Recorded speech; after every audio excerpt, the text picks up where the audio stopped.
बिस्मिल्लाहिर्रहमानिर्रहीम अस्सलामुअलैकुम वरहमतुल्लाहि वबरकातुहू। उम्मीद है दोस्तों सब खैर आफिस से होंगे। आज दोस्तों हमारा जावा का लेक्चर नंबर 34 है, जिसके अंदर हम जावा सर्वर पेजेस को रीड करेंगे अच्छे से। अब जावा सर्वर पेजेस, जिसको हम शॉर्टली JSP भी कहते हैं। अब ये JSP क्या है? जावा सर्वर पेजेस दोस्तों बेसिकली ये होते हैं कि इसके अंदर हमें सर्वलेट क्रिएट करने की ज़रूरत नहीं पड़ती। इसके अंदर हम अपना जावा का कोड भी कर सकते हैं और इसके अंदर हम अपना HTML का कोड भी कर सकते हैं। जैसे कि आपको पता है कि आगे हमने HTML कोड करने के लिए .html फाइल क्रिएट करनी पड़ती थी और जावा कोड करने के लिए .java फाइल क्रिएट करनी पड़ती थी। लेकिन अब जो है आपके लिए आसानी ये हो गई है कि अब आप एक ही पेज के अंदर जो है जावा कोड भी कर सकते हैं और HTML कोड भी कर सकते हैं। तो ऐसा पेज जिसमें आप जावा और HTML दोनों का कोड कर सकते हो, ऐसे पेज को हम .JSP पेज कहते हैं। अब JSP पेज का स्टैंड फॉर है जावा सर्वर पेजेस। अब ये दोस्तों इसने कुछ एग्जाम्पल से आपको समझाया कि ये वर्क कैसे करता है कि जब आप एक JSP का सोर्स पेज बनाते हो तो उस सोर्स पेज को जो है JSP पार्ट्स के थ्रू जो है जावा सोर्स में कन्वर्ट किया जाता है। जब उसे जावा सोर्स में कन्वर्ट किया जाता है तो देन उसको जावा कंपाइलर जो है कंपाइल करता है और उसको सर्वलेट में कन्वर्ट करता है। जब उसका सर्वलेट रेडी होता है फिर उस सर्वलेट से हम जो है वो एक वेब पेज HTML पेज बनाते हैं, जो कि एज ए रिस्पॉन्स के तौर पर एज ए रिज़ल्ट के तौर पर हम यूज़र को दिखाते हैं। तो ये इस तरह से जो है JSP वर्क करता है। अब JSP के दोस्तों बनाने के कुछ एडवांटेजेस हैं, बेनिफिट्स हैं। पहला ये कन्वीनियंट होता है, यानी इसे करना बहुत ईजी है। ठीक, कन्वीनियंट यानी ईजी टू यूज़ है, इसको बनाना बहुत ईजी है। ठीक है। सेकंड थिंग ये एफिशिएंट, बहुत अच्छे तरीके से वर्क करता है, ये एफिशिएंट होता है। नंबर 3 के ऊपर पोर्टेबल के, यानी ये पोर्टेबल का मतलब समझते हो ना, यानी एक जगह से दूसरी जगह लेके जाना ईजी है इसको, यानी आप इसको एक जगह से दूसरी जगह मूव करवा सकते हो। उसके बाद इनएक्सपेंसिव, यानी ज़्यादा ये एक्सपेंसिव नहीं है, ज़्यादा महंगा नहीं है ये तरीका।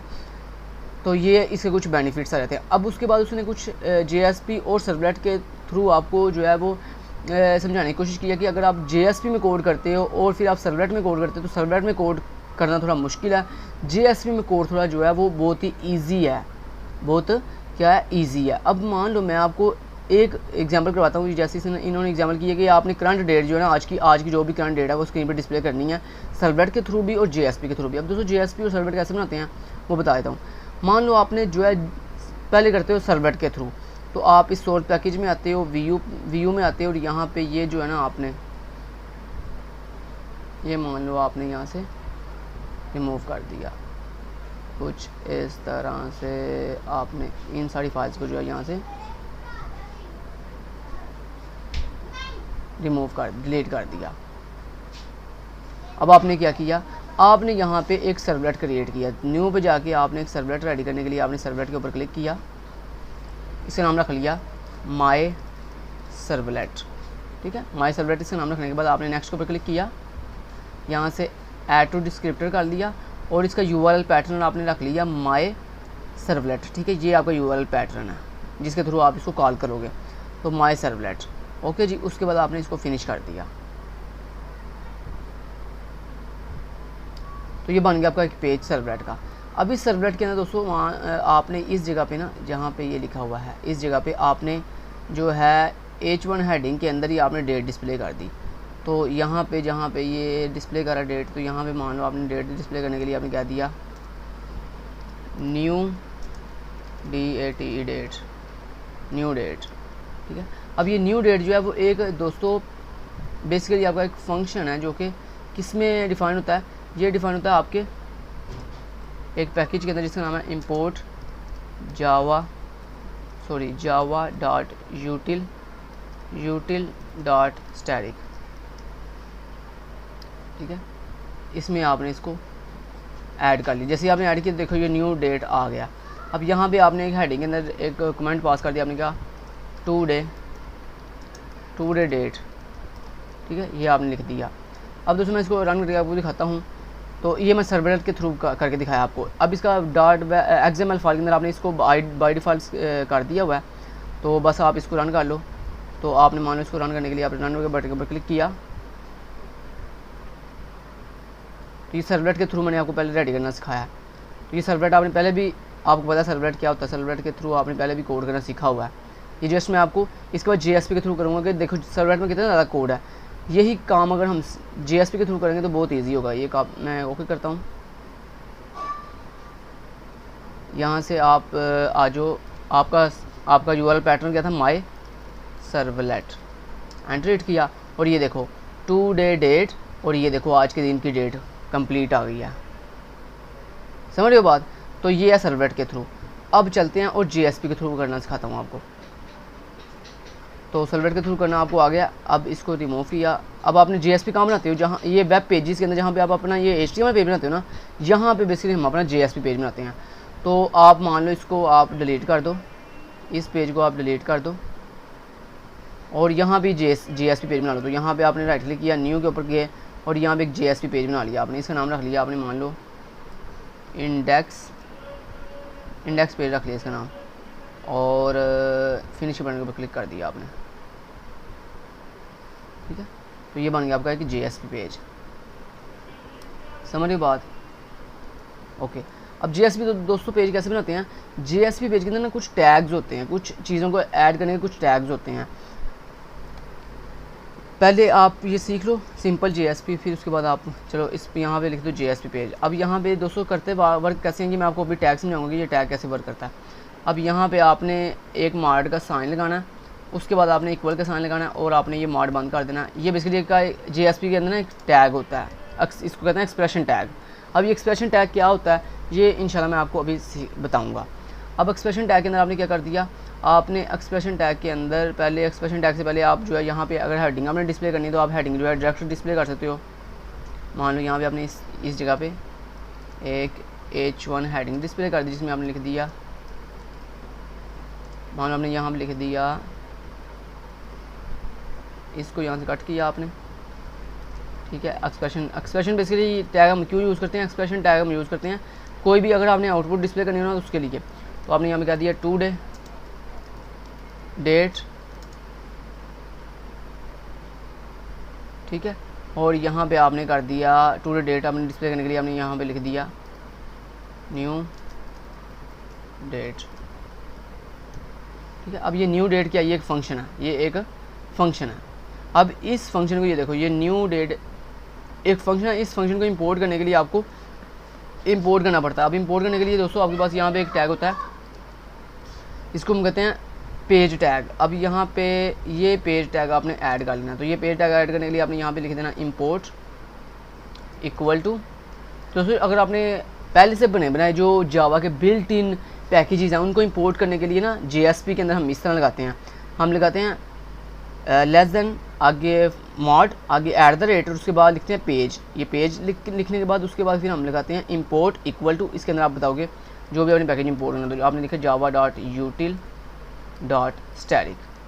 तो इस तरह ये आपका इंपोर्ट हो गया। ये इंपोर्ट हो गया तो ये देखो यहाँ से एरर रिमूव हो गया खुद ब खुद। ठीक है, समझ रहे हो बात, अंडरस्टैंड कर रहे हो? अच्छा जी, अब यहाँ पे हम इसको जो है इस index.jsp को रन करने के लिए हम यहाँ पे राइट क्लिक करते हैं और रन के बटन पर क्लिक करते हैं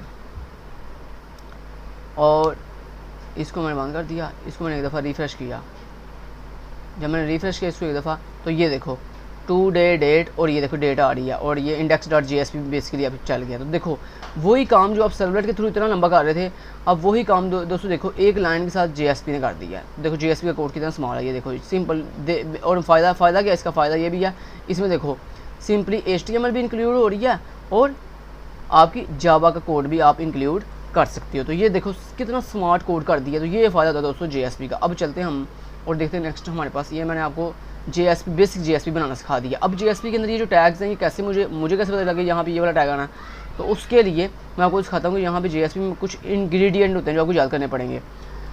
सबसे पहले दोस्तों अगर आपने कोई डायरेक्टिव ऐड करना है, डायरेक्टिव कहते हैं कोई पेज ऐड करना है HTML का, आपने कोई जावा की लाइब्रेरी ऐड करनी है, कुछ भी ऐड करना है, तो उसके लिए दोस्तों आप ये लगाते हो less than mod at the rate, फिर इसके एट द रेट के बाद आप लिखते हो पेज या फिर क्या इंक्लूड, पेज या फिर इंक्लूड या फिर टैग लिब। इन तीनों में से कोई आपने कोई भी चीज़ ऐड करनी है ना, अगर आपने पेज ऐड करना है तो आप एट द रेट के बाद लिखोगे पेज और उसके बाद जो भी आपने कोड है वो आगे जब आगे मज़ीद आप पढ़ोगे ना तो आपको समझ आ जाएगी। तो दोस्तों ये बेसिकली आपने कोई भी जावा का पेज ऐड करना हो, आपने कोई भी HTML का पेज ऐड करना हो, आपने कोई टैग लिब ऐड करना हो, तो उसके लिए दोस्तों ये वाला हम JSP के अंदर ये वाला टैग यूज़ होता है less than mod at the rate और उसके बाद जो भी आपने ऐड करना है वो ऐड करो, उसके बाद लास्ट पे मॉड और ये आपका ग्रेटर देन का सिंबल, आपका टैग क्लोज हो जाएगा, ठीक है जी। उसके बाद इस तरह कुछ मज़ीद भी इसमें एलिमेंट्स होते हैं। जैसे मान लो अपने JSP में कोई चीज़ कमेंट करनी है, आपने JSP में कोई चीज़ कमेंट करनी है तो आप कैसे करोगे कमेंट ऐसे करते हैं। JSP में कोई चीज़ कमेंट करनी है ना तो लिखते हैं लेस देन मॉड, आगे ये डबल माइनस और फिर डबल माइनस दोबारा से और फिर डबल माइनस दोबारा से और ये मॉड और ये बॉन्ड, ठीक है। तो ये इस तरह आप कमेंट करते हो। तो अब आप कुछ भी कमेंट कर लो, मान लो आप लिखते हो माय कमेंट्स, ठीक है। तो इस तरह हम JSP के अंदर कमेंट इस तरह करते हैं, ठीक है। तो आप पहली चीज़ समझ आ गई। उसके बाद दूसरा मैं आपको ये बता रहा था कि यहाँ पे अगर आपने कोई पेज ऐड करना हो तो उसके लिए हम क्या लगाते हैं लेस देन मॉड @ और उसके बाद जो भी आपने ऐड करना हो पेज ऐड करना तो आप लिखोगे पेज। अगर आपने कोई चीज़ इंक्लूड करनी है, सॉरी कंट्रोल जी, अच्छा कोई चीज़ तो आगे मॉड और उसके बाद ये ग्रेटर देन का सिंबल, ठीक है। इस पेज के आगे आपने अगर मान लो इस पेज की जगह पे आपने इंक्लूड ऐड कोई पेज ऐड अपना खुद का पेज ऐड करना तो आप लिखोगे इंक्लूड। अगर आपने कोई टैग लिब ऐड करनी तो आप लिखोगे टैग लिब, इस तरह से, ठीक है। तो इस तरह से ये ऐड करते हैं। तो ये आपकी डायरेक्टिव होगी। तो तीनों तरह की डायरेक्टिव मैंने आपको सिखा दी है। कमेंट करने के लिए आप इस तरह कमेंट करते हो, ठीक है। अगर आपने मानो दोस्तों कोई वेरिएबल डिक्लेयर करने हैं JSP के अंदर, कोई जावा के वेरिएबल डिक्लेयर करें तो वो उसके लिए हम क्या करते हैं, उसके लिए हम लिखते हैं लेस देन, आगे आप लिखते हो ये मॉड के बाद आप लगाते हो फैक्टोरियल का सिंबल, ठीक है। और उसके बाद आप लिखते हो मॉड और उसके बाद ग्रेटर का सिंबल। तो इसके अंदर अब आप अपनी कोई भी चीज़ डिक्लेयर आपने करनी है ना वो आप इसके अंदर डिक्लेयर करोगे। मान लो आपने कोई वेरिएबल डिक्लेयर करना, आपने कहा इंट a = 6, ठीक है। तो ये आपने एक वेरिएबल डिक्लेयर कर दिया। तो ये डिक्लेरेशन के लिए इस तरह हम लगाते हैं, ठीक है। तो कमेंट के लिए ये हो गया और डिक्लेरेशन के लिए ये हो गया। उसके बाद दोस्तों आपने कोई कोड जावा का सिंपल कोई कोड लिखना है, यानी कोई चीज़ आपने डिक्लेयर नहीं करनी, वैसे आपने मतलब कि कोई कैलकुलेशन करनी है या कोई भी सिंपल आपने कोड करना है। जावा के अंदर और भी बहुत सा कोड होता है, जैसे आपने कोई चीज़ हासिल करनी है, किसी फंक्शन को कॉल करना है, कुछ भी आपने अदर कोई कोड करना है तो उससे दोस्तों हम क्या करते हैं उसके लिए लेस देन मॉड और मॉड के आगे सिंपल मॉड और ग्रेटर देन, बस सिंपल इस तरह लिखते हैं। अगर आप सिंपल इस तरह करो तो इसका मतलब आप सिंपल जावा का कोड लिखना चाहते हो, ठीक है। चलो ये जावा का कोड तो मैं इसके अंदर लिख भी देता हूँ, राइट जावा कोड, ठीक है, समझ आ गई, राइट जावा कोड। तो मैं जस्ट आपकी आसानी के लिए बताया यहाँ पे राइट जावा कोड, ठीक है जी।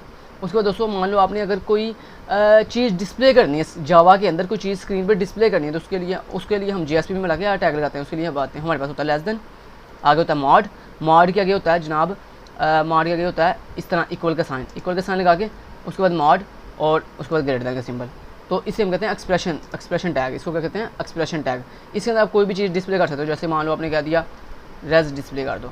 अब रेज क्या है, रेज एक वेरिएबल है जो आपने यहाँ पे बनानी हो। एक और चीज़ आपने याद रखी हमेशा, जब आपने कोई चीज़ डिस्प्ले करनी है ना JSP के अंदर तो ये आपने सेमीकोलन नहीं लगाना, लाइन के लास्ट पे सेमीकोलन नहीं आता, लाइन के इसके अंदर जो है सेमीकोलन नहीं लगाते। ये बात आपने याद रखनी है, ठीक है, समझ आ गई। चलो जी सारी चीज़ें मैंने आपको समझा दी कि कमेंट कैसे करते हैं JSP के अंदर, कोई चीज़ डिक्लेयर कैसे करते हैं, सिंपल कोड कैसे लिखते हैं जावा का, कोई चीज़ स्क्रीन पे डिस्प्ले करनी है तो वो कैसे करते हैं, और अगर आपने कोई पेज या कोई इंक्लूड कोई चीज़ करनी तो वो JSP में कैसे करते हैं। तो ये देखो मैंने सारी चीज़ें आपको डिटेल के साथ समझा दी हैं। उम्मीद है आपको समझ आ गई होगी इन चीज़ों की। अब इनके एक स्पेसिफिक नाम है, जैसे JSP कमेंट, कोई कमेंट करना हो तो आपने जैसे मैंने आपको बताया ना, ये कमेंट का मैंने आपको समझा दिया कि इसको कहते हैं JSP कमेंट। इसके अलावा एक होता है डिक्लेरेशन मैंने आपको समझा दिया। कोई भी वेरिएबल आपने डिक्लेयर करना हो तो आप इस तरह ये वाला टैग यूज़ करोगे, ठीक है। अगर आपने मानो कोई स्क्रिप्टलेट, इसको कहते हैं स्क्रिप्टलेट, ये जो आपका मैं जो कह रहा था ना जावा को कोई भी अदर कोड, यहाँ पे जो मैं आपको कह रहा था कि सिंपल जावा का कोड लिखना हो तो ये यूज़ करते हैं। इसको हम कहते हैं स्क्रिप्टलेट्स ये कहते हैं इसको, ठीक है जी। उसके बाद कोई चीज़ आपने स्क्रीन पे डिस्प्ले करनी हो तो उसके लिए हम ये इसको कहते हैं एक्सप्रेशन, ये लगाते हैं, ठीक है। तो ये आपने फिंगर टिप्स पे आप याद कर लेने ज़ुबानी। अब मैंने दोबारा नहीं आपको कभी भी बताने करने। अब ये आपको फिंगर प्रिंट पे याद होने चाहिए कि सिंपल जावा कोड करने के लिए कौन सा टैग यूज़ होता है, कोई पेज ऐड करने के लिए कौन सा टैग यूज़ होता है, कोई कमेंट करने के लिए क्या यूज़ होता है। तो ये सारी चीज़ें आपको फिंगर प्रिंट पे याद होनी चाहिए। अब यहाँ पे ना दोस्तों एक सिंपल सा एक कैलकुलेटर बनाना सिखा रहे हैं, कह रहे हैं कि आपने JSP को यूज़ करके ना सिंपल एक कैलकुलेटर बनाना है। तो चलो बनाते हैं फिर कैलकुलेटर। आ जाओ यहाँ पे और एक कैलकुलेटर बना लो। तो यहाँ पे आके ये JSP का index.jsp पेज को डिलीट कर दो, इसके बाद हमें ज़रूरत नहीं है, इसको डिलीट कर दिया। सोर्स पैकेज में आगे व्यू पैकेज में आगे ये माई सर्वलेट.जावा को भी मैंने डिलीट कर दिया, यानी मैं A to Z आपको हर चीज़ सिखाना चाहता हूँ। A to Z अब सिखाने लगा हूँ कि GSP के थ्रू कैलकुलेटर कैसे बनाएंगे। तो चलें बनाते हैं, फिर बढ़ते हैं और बनाते हैं। और इस पैकेज को भी जाए रिमूव डिलीट कर दो, ये व्यू पैकेज को डिलीट कर दो, यस किया और चलो जी पैकेज डिलीट हो गया। अब दोस्तों आप आ जाओ अपने वेब पेजेस के अंदर, और वेब पेज के अंदर आप आ जाओ वेब INF के अंदर। आपने ये web.xml फाइल बनाई हुई है, इस web.xml फाइल को आप डिलीट चाहिए कर दो। अब इसकी अभी फ़िलहाल हमें कोई नीड नहीं है, कोई ज़रूरत नहीं है। सो ये आपने कर लिया, ओके। अब आपने वेब पेजेस के अंदर एक नया JSP पेज बनाना है। JSP पेज बनाना जिसका नाम आपने रख लिया फर्स्ट, FIRST फर्स्ट, ठीक है। ये रख के फिनिश के बटन पर क्लिक कर दिया, ये बन गया आपका एक JSP पेज first.jsp। उसके बाद आपने एक और JSP बनाना है, तो उसके लिए न्यू के ऊपर जाके आपने एक और JSP बनाया और यहाँ पे इसका नाम रख लिया सेकंड, SECOND सेकंड रख के फिनिश के बटन पर क्लिक कर दिया। यानी जी आपको 2 JSP पेज बन गया, एक फर्स्ट और एक सेकंड। अब दोनों में कोड कैसे करना है? फर्स्ट में आपने बेसिकली ना एक फॉर्म बनाना है, जिस फॉर्म के अंदर यूज़र से आप 2 इनपुट लोगे और वो दो इनपुट आप यूज़र को जो है second.jsp को भेज दोगे। अब यहाँ पे फर्स्ट JSP के अंदर मैं यहाँ पे पेज का नाम देता हूँ first JSP page, FIRST first page, और ये H1 हेडिंग यहाँ से रिमूव कर देता हूँ। अब इसको बेसिकली सर क्या कह रहे हैं? सर कह रहे हैं कि आपने ये जो first.jsp पेज बनाना है, इसमें एक फॉर्म क्रिएट करो और उस फॉर्म के अंदर यूज़र से 2 इनपुट फील्ड के अंदर 2 इनपुट्स लो, ठीक है। तो चलो कैसे करेंगे? सबसे पहले हम यहाँ पे लेंगे फॉर्म, ठीक है। ये हमने ले लिया एक फॉर्म, ठीक है जी। इस फॉर्म के अंदर हम लेंगे एक इनपुट फील्ड, चलो एक इनपुट फील्ड ले ली। इस इनपुट फील्ड की हम रख लेंगे एक टाइप इक्वल टू हम रख लेंगे जनाब टेक्स्ट, ठीक है। उसके बाद इसका एक नेम दे देंगे, तो यहाँ मैं रख लेता हूँ num1, ठीक है। और प्लेस होल्डर दे देंगे जिसमें हम लिख देंगे एंटर फर्स्ट नंबर, ठीक है। ये हमने एक रख दिया कि इनपुट फील्ड, ठीक है जी। सो यहाँ पे अब हमने दे दिया एंटर फर्स्ट नंबर, ठीक है। अब यहाँ पे सर कह रहे हैं फॉर्म के अंदर आपने एक H2 हेडिंग ले लेनी है, ठीक है जी, जिसमें आप लिख लो फर्स्ट नंबर, ठीक है। अब आप इसी को डुप्लीकेट कर लो, तो कंट्रोल सी से कॉपी किया दिया इसको और कंट्रोल वी से पेस्ट कर दिया। अब यहाँ पे आपने लिख दिया सेकंड नंबर, ठीक है। और सेकंड नंबर के लिए हम यहाँ पे ऐसे करते हैं ना, यहाँ पे हम BR टैग लगा लेते हैं। BR टैग का पता ना आपको? BR टैग करता है बेसिकली, BR टैग ये करता है कि न्यू लाइन में आपको ले जाता है। HTML के अंदर अगर आपने BR टैग न्यू लाइन पे जाना हो तो आप BR टैग यूज़ करते हो, ठीक है जी। तो यहाँ भी मैंने BR टैग यूज़ कर लिया और यहाँ भी मैंने BR टैग यूज़ कर दिया, ठीक है जी। तो ये मुझे ले आया नेक्स्ट लाइन पे। अब दोस्तों आपने क्या करना है? अब यहाँ पे आपने फॉर्म के अंदर बनानी है एक फील्ड सबमिट की, तो उसके लिए आपने कहा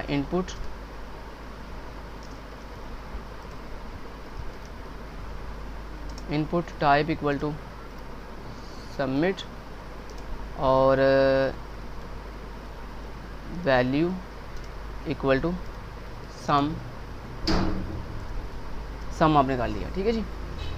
अच्छा जी, अब इस फॉर्म के अंदर आप क्या बनाते हो? एक्शन, कि जिस पेज पे आपने डाटा मूव करवाना हो तो उसके लिए आपने बनाया एक्शन एट्रीब्यूट और उसमें आपने लिख दिया second.jsp। बेसिकली JSP पेज का साथ रेफरेंस भी बताते हैं .jsp, ठीक है। उसके बाद आपने लिखा मेथड कौन सा? पोस्ट। चलो इतना कर दिया। तो ये आपने first.jsp पेज में बेसिकली क्या किया? एक फॉर्म रेडी किया और उसमें 2 इनपुट फील्ड बनाई है जिसमें आप डाटा यूज़र से डाटा ले रहे हो, और उसके बाद आपने एक इनपुट फील्ड बनाई है टाइप इक्वल टू सबमिट जिसमें आप डाटा सबमिट कर रहे हो, ठीक है। अब यहाँ पे इनपुट फील्ड का नाम चेंज कर लो, ये जो दूसरी इनपुट फील्ड बनाई है आपने इसका नाम रख लो num2 और यहाँ पर लिख लो एंटर सेकंड नंबर। इतना कर लिया। अब आ जाओ आप अपने second.jsp पे। तो मैं आ गया हूँ अपने second.jsp पेज पर। यहाँ पे आने के बाद अब मैं यहाँ पर लिख लेता हूँ सेकंड पेज, ठीक है। अब यहाँ से जो H1 है इसको मैं रिमूव कर देता हूँ। अब सबसे पहले दोस्तों मुझे क्या करना है? सबसे पहले मुझे अपने कुछ वेरिएबल डिक्लेयर करने हैं। क्या करने हैं? कुछ वेरिएबल्स डिक्लेयर करने हैं। तो वो वेरिएबल डिक्लेयर करने के लिए आपको पता है JSP में हम कैसे वेरिएबल डिक्लेयर करते हैं? बताओ। हाँ, अगर आपने बताया बहुत अच्छी बात है। हम लिखते हैं लेस देन, आगे मॉड, आगे लगाते हैं फैक्टोरियल का सिंबल और उसके बाद मॉड और उसके बाद ये ग्रेटर देन का सिंबल। इसमें हम अपने वेरिएबल डिक्लेयर करते हैं। सो हम आ जाते हैं इसमें और यहाँ पे वेरिएबल डिक्लेयर पहला कौन सा करना है हमने, सबसे पहले हमने स्ट्रिंग टाइप के साथ एक वेरिएबल, चलो स्ट्रिंग टाइप रहने तो आप, हमसे पहले एक इंट टाइप के साथ रेज नाम का एक वेरिएबल डिक्लेयर करना है। ये रेज नाम का वेरिएबल कौन सा है, जिसमें हम अपना फाइनल रिजल्ट यानी वो जो हमने दो नंबर्स को ऐड करके फाइनल सम स्टोर करना है वो हम इस रेज वाले वेरिएबल में स्टोर करेंगे। उसके बाद हमने एक फंक्शन डिक्लेयर करना है। तो फंक्शन डिक्लेयर करने के लिए हम यहाँ पर लिख लेते हैं जी पब्लिक, और फंक्शन जो है वो हमें दो नंबर से सम करके वापस से रिटर्न करेगा। तो उसके लिए रिटर्न टाइप हम यूज़ करेंगे इंट, और फंक्शन का नाम होगा सम, SUM सम। इस सम फंक्शन को हम दो आर्गूमेंट पास करेंगे इंट टाइप के। तो हमने लिखा इंट और यहाँ पे लिख दिया OP यानी ऑपरेटर 1, ठीक है, और कॉमा इंट OP2 यानी ऑपरेटर 2। उसके बाद हमने यहाँ पे ये कर ली, एक बॉडी लगा ली। इस बॉडी को हम थोड़ा आगे की तरफ मूव करवा लेते हैं। ओके, अब इस बॉडी के अंदर हमने क्या करना है, इन दो नंबर्स को ऐड करना है। तो दो नंबर्स को ऐड करने के लिए हमने कहा OP1 प्लस OP2, ठीक है। यहाँ वैसे भी लिख सकते हो, आप लिख सकते हो num1 और यहाँ पे num2, आप लिख लो num2। तो यहाँ पे आपने क्या कर दिया, आपने कहा num1 प्लस num2, आपने कर दिया num2। तो इन दोनों को आपने आपस में ऐड कर दिया। num1 प्लस num2 को ऐड करके आप चाहते हो जो इनका रिजल्ट है वो वापस रिटर्न हो। तो यहाँ भी आपने रिटर्न कीवर्ड लगा दिया। तो बेसिकली ये क्या करेगा, ये बेसिकली ये करेगा कि num1 और num2 की वैल्यू को ऐड करेगा, ऐड करने के बाद उनका जो भी आंसर आएगा वो वापस रिटर्न कर देगा। तो ये आपने क्या किया, एक वेरिएबल डिक्लेयर किया और एक फंक्शन डिक्लेयर कर दिया। तो बेसिकली डिक्लेरेशन आपकी कंप्लीट होगी। अब आपने क्या करना जनाब, अब आपने लिखना जावा का एक कोड, जिस जावा कोड के अंदर आप जो है वो इस first.jsp पेज से इन दोनों नंबर्स को गेट करोगे, गेट करके इस सम वाले मेथड को कॉल करोगे। तो वो जावा का सिंपल कोड है। उसके लिए आपको पता ना हम कौन सा टैग यूज़ करते हैं, उसके लिए हम यूज़ करते हैं डिक्लेरेशन टैग, नहीं कौन सा टैग, उसको कौन सा टैग कहते हैं, उसको कहते हैं स्क्रिप्ट लेट्स टैग। तो स्क्रिप्ट लेट टैग कौन सा होता है, इस तरह हम लेस देन लगाते हैं, मॉड लगाते हैं और फिर मॉड लगाते हैं और ग्रेटर देन लगाते हैं। तो ये हमारा होता है स्क्रिप्ट लेट टैग। इस स्क्रिप्ट लेट टैग के अंदर हम आए और यहाँ पे आगे सबसे पहले हमने एक वेरिएबल बनाया स्ट्रिंग num1 के नाम से इक्वल टू कर दिया इसको, और num1 इक्वल टू करके अब हमें वो जो रिक्वेस्ट आई है, उस रिक्वेस्ट के थ्रू हमें डाटा जो है फेच करना था। डाटा फेच करने के लिए हम क्या लिखते हैं, हमारा हम लिखते हैं रिक्वेस्ट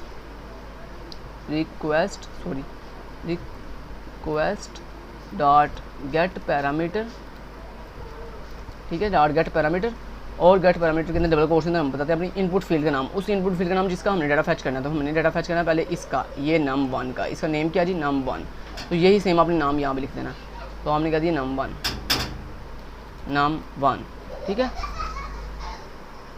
सो यहाँ पे रिक्वेस्ट के स्पेलिंग हमारे गलत हैं जी, रिक्वेस्ट डॉट num1, ठीक है। इसी तरह दूसरी भी हमने रिक्वेस्ट जो आई हुई है हमें, मतलब ये जो दूसरा हमारी इनपुट फील्ड थी जिसका नाम था num2, इसका भी हमने गेट करना था। इसको नाम गेट करने के लिए हमने इसको कॉपी कर दिया और यहाँ पे इसको पेस्ट कर दिया। पेस्ट करने के बाद हमने यहाँ पे नाम रख लिया string num2।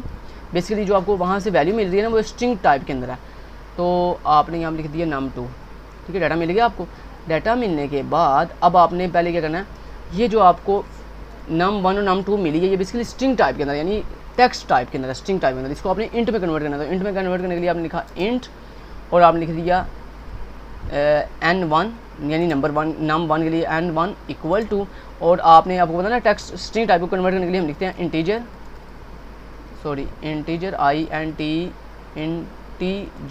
Integer dot parse int, हम लिखते हैं पार्स इंट, ठीक है। पार्स इंट के अंदर हम अपने पहले वेरिएबल का नाम देंगे num1।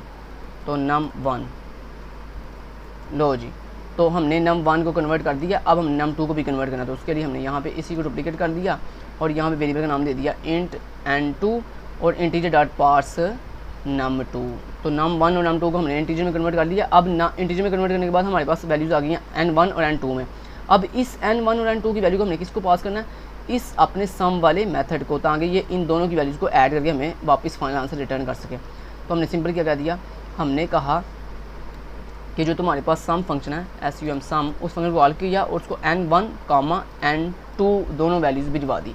जब वो वैल्यूज़ जाएंगी तो वो हमें एक आउटपुट रिटर्न करेगी। वो आउटपुट हमने रेज नाम के वेरिएबल में स्टोर कर ली। तो मैंने जब ये फंक्शन कॉल होगा तो ये वापस में जो आउटपुट रिटर्न करेगा तो वो आउटपुट इस रेज नाम के वेरिएबल में स्टोर हो गया। अब इस रेज नाम के वेरिएबल में जो भी आउटपुट स्टोर हुई है उसको हमने स्क्रीन पर डिस्प्ले करना है। तो स्क्रीन पर डिस्प्ले करने के लिए आपको पता ना, हम स्क्रीन पे डिस्प्ले करने के लिए हम GSP के अंदर कौन सा टैग यूज़ करते हैं, एक्सप्रेशन टैग। तो एक्सप्रेशन टैग यूज़ करने के लिए आप यहाँ पे क्या लगाते हो, आप लगाते हो लेस देन मॉड, आगे लिखते हो इक्वल, और फिर आगे सॉरी आप इक्वल लगाने से पहले एक H1 हेडिंग लगा लो ना। H1 हेडिंग के अंदर पहले लिख लो सम इज़, यानी सम इज़ कर लो ना, यहाँ पे लिख लो सम इज़, और सम डिस्प्ले करने के लिए अब आप एक्सप्रेशन टैग लगाओगे। तो एक्सप्रेशन टैग के लिए ये mod equal mod greater than, इसके अंदर आप अपना वो रेज वेरिएबल लिख दोगे। तो ये लो रेज वेरिएबल लिख दिया आपने। अब ये क्या करेगा, ये बेसिकली एक्सप्रेशन टैग आपके रेज वेरिएबल की वैल्यू स्क्रीन पे डिस्प्ले कर देगा। चलो जी आपका काम हो गया फिनिश। अब हम इसको करते हैं रन। तो रन करने के लिए आपने जावा लेक्चर्स के ऊपर राइट क्लिक किया और यहाँ पे इसको रन के बटन के ऊपर क्लिक कर दिया। तो आपने GSP बनाना सीख लिया। अब यहाँ भी ये कह रहा है जी नॉट फाउंड, क्या नॉट फाउंड, वो कह रहा है आपको कोई भी मुझे सोर्स नहीं मिला यहाँ पे। तो बेसिकली आपने यहाँ पे क्या कह देना, यहाँ पे अपने पेज का नाम बताएं। तो आपके पेज का नाम क्या है, FIRST first.jsp, अपने पेज का पूरा नाम बताएं। तो पेज का नाम था first.jsp, एंटर हिट किया और ये देखो first.jsp आपका एग्जीक्यूट हो गया। जैसे एग्जीक्यूट हुआ, थोड़ा जूम करके आपको दिखा देता हूँ, ये देखो ज़रा, यहाँ पे पूछ रहा है आपसे फर्स्ट नंबर। तो फर्स्ट नंबर मान लो आपने क्या दिया 20, उसके बाद सेकंड नंबर आपने क्या दिया 40। तो 40 + 20 कितना होता है 60। सम के बटन के ऊपर क्लिक किया तो यहाँ पे देखो सम इज़ 60। तो प्रॉपरली आपके दोनों GSP पेज first.jsp भी और second.jsp दोनों पेज जो है प्रॉपरली वर्क कर रहे हैं। तो यहाँ पे दोस्तों हमने GSP को सीख लिया है। ये भी सीख लिया है कि GSP के अंदर कौन कौन से जावा को इंक्लूड करने के लिए कौन कौन से टैग होते हैं। स्क्रिप्टलेट टैग होता है, एक्सप्रेशन टैग होता है, डिक्लेरेशन टैग होता है और हमारे पास कमेंट टैग होता है। ठीक है, तो ये सारे टैग हमने सीख लिए हैं। इन टैग्स को दोस्तों अगर हम HTML की फॉर्म में लिखना चाहते हैं तो उसके लिए इस तरह कुछ लिखते हैं, हम लिखते हैं GSP कॉलन डिक्लेरेशन, यानी वो हम जो डिक्लेरेशन टैग यूज़ करते हैं ना उसके लिए हम इस तरह भी लिख सकते हैं, डिक्लेरेशन और डिक्लेरेशन का टैग बांध इस तरह। एक्सप्रेशन के लिए ये वाला, तो ये हम मोस्टली यूज़ नहीं करते, हम वो जो ऊपर मैंने आपको सिखाया वही हम यूज़ करते हैं। तो फिर भी आप इनको देख लो एक दफ़ा कि ये कैसे लिखे जाते हैं ताकि आपको आइडिया हो जाए। ठीक है जी, तो यहाँ तक दोस्तों हमारा ये लेक्चर नंबर 34 जो है कम्प्लीट होता है। Thank you so much, till then guys, take care, अल्लाह हाफिज़।